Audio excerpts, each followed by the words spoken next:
Hey, what's up, guys? I'm just doing a spontaneous live stream today because I didn't upload any videos this week and I was pretty busy, so I didn't have a whole lot of time to plan. So I'm just gonna have a chat with you guys on something that has been on my mind recently. I realize it's like Friday night in America right now, and I think it's like the middle of the night in Europe, so I don't know how many people are going to be on. If not, I'll just have a rant by myself about just something I've been thinking about. So I've been comparing my experiences here in Thailand with my experiences in El Salvador. I learned Spanish way faster than I'm learning Thai. And part of that is because Thai and English are way more different than Thai and Spanish. So it's just easier for native speakers of English to learn Spanish. In Thai, you got a lot more cognates and stuff, but that's not the main reason, as far as I can tell. The main reason that I learned Spanish so much faster than Thai, in my opinion, or at least the reason I think I learned Spanish so much faster, is because when I lived in El Salvador, I was living in Spanish. All my friends spoke Spanish, or at least 90% of my friends. People that I lived with and my roommates spoke Spanish. When we woke up, it was Spanish. When we would, have meetings were in Spanish. For the first month, people would translate for me. And then after that, they were like, you're on your own. When we would watch movies, it was in Spanish. A lot of people I would go out to eat with and they just didn't speak English. So I just had to speak Spanish. And here in Thailand, it's the exact opposite. I speak almost as much English as I do in the United States. So I'm an English teacher. I have to speak English.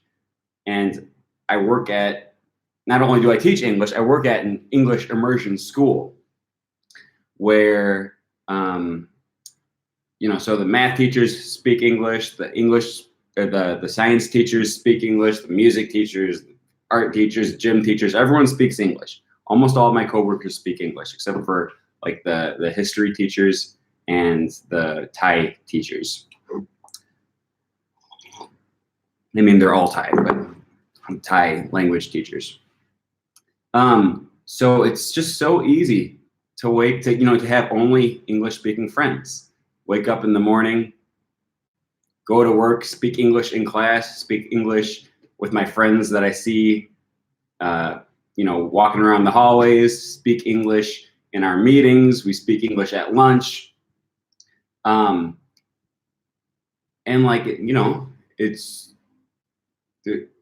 I could totally live my whole life without any Thai whatsoever, other than the occasional taxi driver and, ordering in restaurants. And even a lot of them speak some English, so you can get away with it.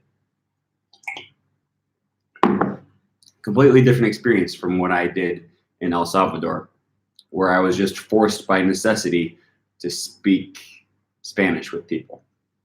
And I've known that this was one of the weak points of my experience here in Thailand. Oh, Alexi says, hello, bro, from Russia. Thanks for joining. I appreciate the comments. For the rest of you who are watching right now, let me know where you are, where you're from. I would love to hear you, love to hear your ideas, hear your comments. Is what I'm saying resonating with you? And also, how is the video quality of this live stream? Because last week I did a stream where a lot of people were complaining they couldn't understand me. We have more viewers this week, so I assume the video quality is okay this week. Otherwise, people wouldn't still be watching. But I digress. I actually don't know what that word means. I've just heard people use it in that situation. I'm gonna look it up. Digress. Leave the main subject temporarily in speech or writing. Okay. So when you say I digress, what you mean is I just got off topic. And now presumably I'm going to get back on topic. I actually did know that, but for some reason people use that word in a strange sense. All right, anyways. All right, Joe Cleland says, the mic and video is perfect. Hello from Florida. Hello, what time is it in Florida? It's gotta be, it's Friday night, right? It's gotta be kind of late. Is that Eastern time? So what, 9, 10 o'clock? I'm used to doing live streams on Friday morning, 10 p.m. Okay, well, thanks for joining. I appreciate it. Looks like je parle French, je parle français. Watching from Wisconsin, quality is good. That's good to know. So when I lived in El Salvador, I was forced to speak Spanish all the time. Here in Thailand, it's just so easy to not speak Thai. I've been looking for opportunities to speak Thai. I've been on italki, or not italki, Hello Talk, trying to find people to speak Thai with. And I was doing that for a while, but like I'm just not motivated that much to just spend all day on Hello Talk. And I don't know why, because in the past, it was really useful. Part of it is that reading and writing in Thai is really hard, like comparatively difficult when compared against the other languages that I've learned. Grammar in Thai seems to be relatively simple, but reading and writing is a nightmare in Thai. So, you know, I've been making efforts with that, but it's hard. I started going to a Thai church where they speak only Thai, and that's been helpful, but that's, you know, once a week. And then in the evenings, I often will go out to eat with the youth group of that church for, you know, for dinner. We just go out somewhere. And that's been really beneficial. But again, that's only once a week, and that's not a full immersion experience. Okay, Alexei says, now I live in Vladimir something Russian. The quality is okay. I like your channel. Thanks for the useful language study methods. Thank you. I appreciate it. Justin Bowman says, bonjour, comment allez-vous? J'habite aux États-Unis, au Texas. Moi, je vais bien. Merci.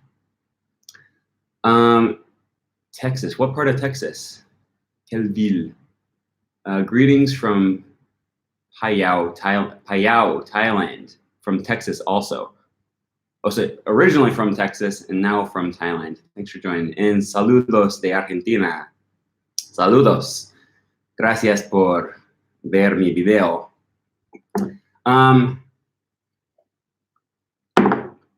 Yeah, so I'm trying to come up with ways of interacting with people in Thai more often now. So Hello Talk was kind of cool. Okay, here's the conundrum. Here's the paradox of me using Hello Talk. At first, it was cool because I was as far as I know, I was the only English speaker trying to learn Thai on Hello Talk. And there's hundreds of Thai speakers trying to learn English, or looking for people to practice with. So when I first started Hello Talk, I got inundated by messages from people trying to learn Thai or trying to learn English. And that was cool because I was like, there's like a never-ending supply of people that I can practice Thai with. The problem with that was that I would wake up in the morning and have 30 messages or 100 messages from people trying to learn English, telling me that they'll help me learn Thai and they'll practice Thai with me, and I just can't keep up with that, especially because I can type like hello in Thai, and it takes a long time because I'm not used to the Thai keyboard, and I have to like look all over the keyboard for the letter that I need to type, then find it, and there's way more letters in Thai than there are in English. So it just wasn't a realistic goal to try to maintain communication with all these people. So that was part of it. I've been using Anki and Pimsleur and Tide 101 pretty regularly over the course of the past 4 months, almost 5 months now. Oh gosh, what's today, the 12th? I think I started learning on May 15th. So almost 5 months. I'm gonna have to start doing my, start preparing for my 5-month update video soon. Justin Bowman says, I have been using HelloTalk for French, but I only talk to the same person now. We are friends on Facebook and everything now. Yeah, even if you find one person to chat with, that can be really helpful. Have you met up with people using HelloTalk? No, but there is one person that I kind of maintained regular contact with that I met on HelloTalk, and we've been talking about meeting up sometime in Bangkok. Anyways, I was going to say something and I forgot what it is.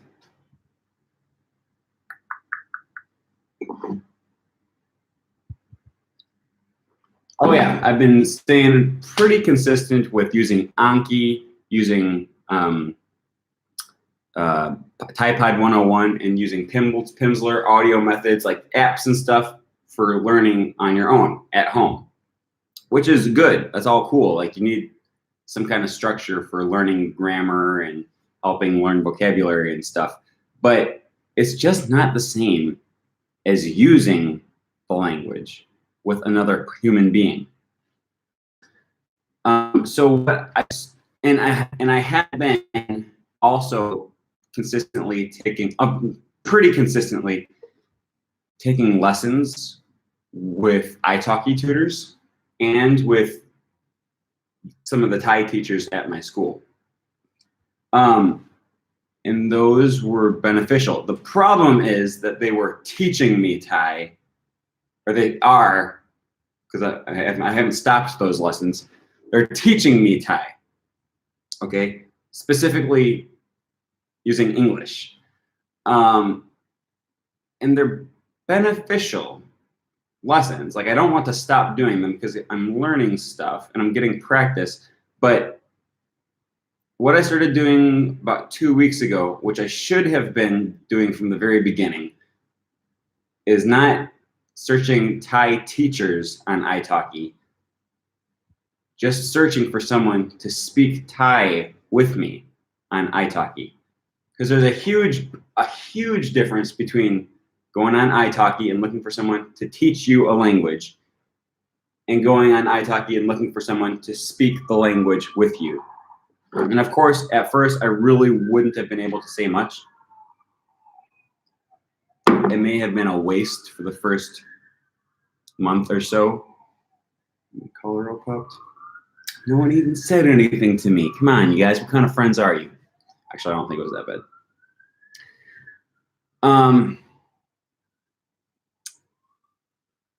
It maybe would have been a waste if I had been looking for someone to just speak Thai with for the first couple months. I'm doing half-hour lessons now, and it's super cheap. Like, I want to say it's like $6 for half an hour or something. $5 for half an hour. $4, I think. Actually, I think it's $4 for half an hour, $6 for an hour. And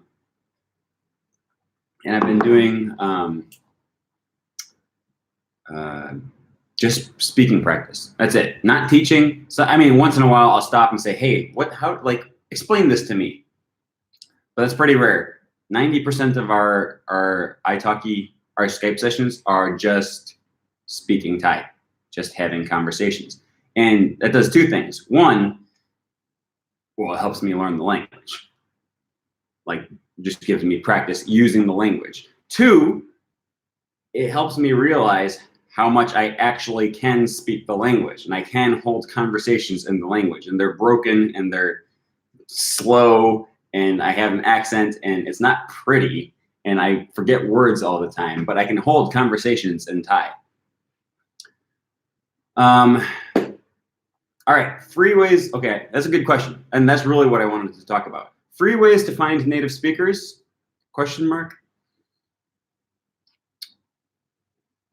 You got HelloTalk is something that I've used for finding free speakers. Saluton de Rio de Janeiro. Saluton de Rio de Janeiro. I don't know if I've ever seen that word written in Esperanto before, but saluton. I just did my Thai greeting to you. Why? Sawadee ka. Free ways of finding native speakers. There are free ways. Like you can go out and find someone on the street if you live in that country to speak with. You can go on Reddit and find someone who's willing to speak with you. You can use HelloTalk or Tandem or Lingbee to find people. Actually, I think you have to pay for Lingbee. Jessica Santos says, greetings from Brazil. Hello, thanks for joining. All of these methods for finding people to speak the language you're trying to learn for free are really subpar. Depends on your situation, of course. Generally speaking, if you find someone on HelloTalk, you have to dedicate, like, it's not a one-way relationship, right? You have to dedicate half your time to speaking your native language to them, and then half the time speaking the language that you're trying to learn. And it's so cheap to find people on italki, depending on the language. Maybe for German or Swedish, it will probably be a little bit more expensive. In Spanish, you can find people to talk to you for cheap. In Thai, like I said, I pay $4 for a half-hour session, and I can do that several times a week. And you're actually, helping people from, countries that probably have lower income, and they're actually making a decent amount of money for the place that they live. And you're developing a relationship with someone, even though it's a professional relationship, like you're getting to know them, you're learning you can start to get comfortable with the same people after you have lessons with them over and over. You start to get to know some of their colloquialisms that they use and the like informal ways of speaking. You start to pick up slang from them. It's a really cool experience, and it's not expensive. And honestly, if you're willing to pay like $30 a month for a subscription to Glossica, you're gonna spend $30, $40 a month, $50, maybe $60 a month on lessons. But to me, it's a lot more motivating to practice speaking with a human being than just sitting in the room repeating phrases after they're read to you on Glossica. And I like Glossica. Okay, I really am a big fan of Pimsleur. This is stuff that I can do all day long, right? I'm not paying tutors to walk around with me all day long. If you can afford that, if you can afford to pay a professional tutor to follow you around all day and speak your target language with you, you should do that. I bet you that would be awesome. But I don't have that kind of money. I'm an English teacher in Thailand, and I don't make very much money from YouTube. So, I do half-hour lessons about twice a week, practicing speaking with someone. And on top of that, I do 2 lessons a week with actual teachers. 2 to 3 lessons a week with actual teachers. So that's still a lot, I guess. That's still 5 days a week of doing some kind of tutoring or practice. But, if you're really dedicated to learning a language, I probably pay, say probably pay $30 a week. So it comes out to like maybe a little bit more than $100 a month, which is a lot, I guess, now that I think about it. It's a lot for tutoring, but that's a ton of tutoring that you're getting over the course of a month. Tutoring and language practice that you're getting with people.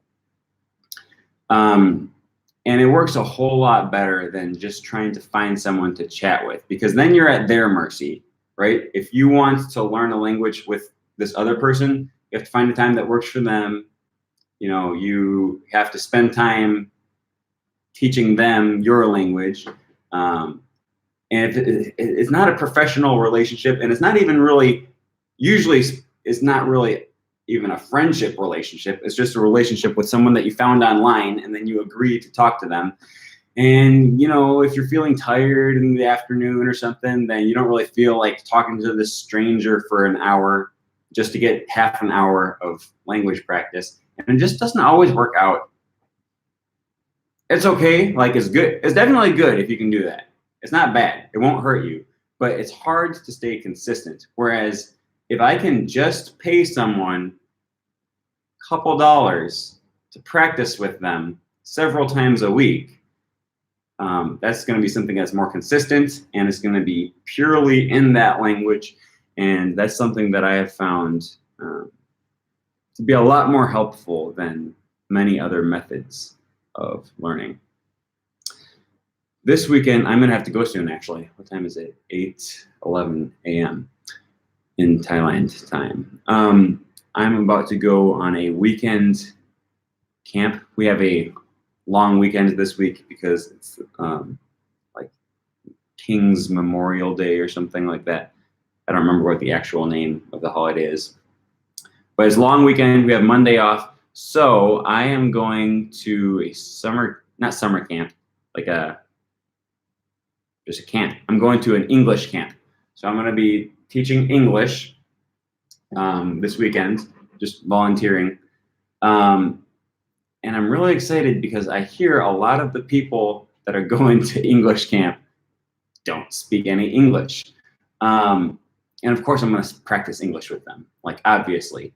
But I'm also looking forward to having some conversations on the bus or at lunch or something with people who don't speak English.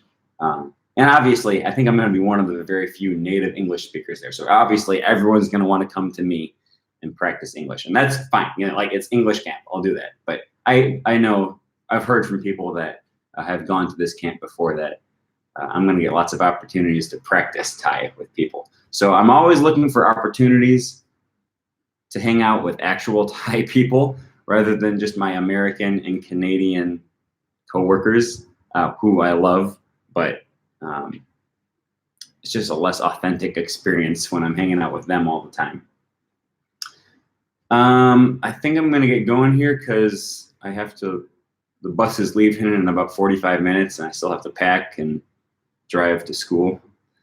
Vous parlez français? Oui, un peu. So, and thank you for the question. Oh, Isabel Rosario says, hey guys, and Benjamin Lee Lewis Washington asked me if I speak French. Yes, I do. At least I learned French in college and in Canada. If there's any other questions, maybe I'll take them right now. Otherwise, I'm going to get going. David Peak says, have a great day. Thank you. I'm hoping to have a great weekend at English camp. All right, so thanks to the 15 of you who are still watching, and for all who have tuned in and left already, and for those who are going to watch this as a rerun. Benjamin Lee Lewis Washington says, hi, I'm an opera singer who loves linguistics, and I just discovered your language course. Awesome. I really love hearing when people like my linguistics video series. I've had a lot of people comment that I take this as a very strong compliment.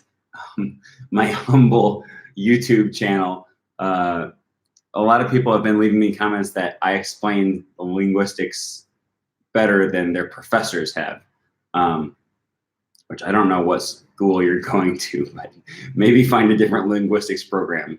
But anyways, I really appreciate the compliments, and I appreciate the people who are, you know, willing to participate in the conversation around my linguistics videos. I love talking about linguistics. So if you guys ever have questions, obviously, please leave me a comment, send me a message or something. Alberto Loredo Zaiz says, hi, y'all, from Mexico, like Mexico City. Hola, Alberto. I will be honest, your video on comprehensible input was the most comprehensible I've ever seen. Thank you. I'm glad to hear that I make the content understandable. Because oftentimes I'm afraid that I make it a little bit too academic. I try to, not to dumb it down, but try to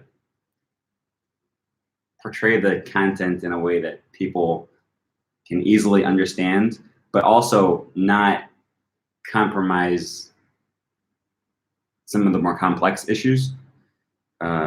So it's kind of a balancing act, but I'm glad when I hear people say that I've succeeded in that endeavor. So thanks to everyone who has joined this live stream and who is still watching, and to everyone who will watch the rerun later. See you guys later. Bye-bye.